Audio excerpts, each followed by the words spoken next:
আজি বহু দিনৰ পৰা এডোখৰ ঠাইলৈ যাম বুলি ভাবিহে আছিলোঁ, কিন্তু আজিলৈকে যোৱাই হোৱা নাছিল। আজি আকৌ মানুহজনে ৰাতিপুৱাই ক'লে, আজিয়ে গৈ আহোঁ ব'লা, মা পাপাকো লগত লৈ লোৱা। মই ৰাতিপুৱা 7 মান বজাত মা পাপাক লগ ধৰিছোঁ আৰু 8:30 মান বজাত আকৌ ট্ৰেইনেই আছিল। ভগৱানে কিন্তু ধুনীয়াকৈ মিলাই দিলে আকৌ দেই টাইমবিলাক। আৰু এয়া দেখি গম পাইছে নহয় ক'লৈ আহিছোঁ, টিলিঙা মন্দিৰলৈ আহিছোঁ। মানে ভগৱানে যি কৰে সকলো ভাললৈকে কৰে জানেনে। শাওণ মাহো চলি আছে আৰু আমি অকল ঘূৰি ফুৰাই হয়, মা পাপা ঘৰতে সোমাই থকা হয়। আজি মা পাপাকো লগত লৈ আনিব পাৰিছোঁ যে মনটো সেইকাৰণে বিৰাট ভাল পাইছোঁ।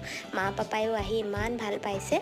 তেওঁলোকৰো যাতে স্বাস্থ্যবিলাক অতি সোনকালে এতিয়া সুস্থ হৈ উঠে তাৰে কামনা কৰিলোঁ। আৰু আমিও টিলিঙা বান্ধিলোঁ, ৰছী বান্ধিলোঁ, যাতে আমাৰো মনৰ আশাবিলাক পূৰণ হয়। মা পাপা ভালে থাকিলে আমাৰো ভাল নে কি কয়। বাকী আমি যোৱা দিনা কিন্তু বিৰাট গৰম আছিল দেই।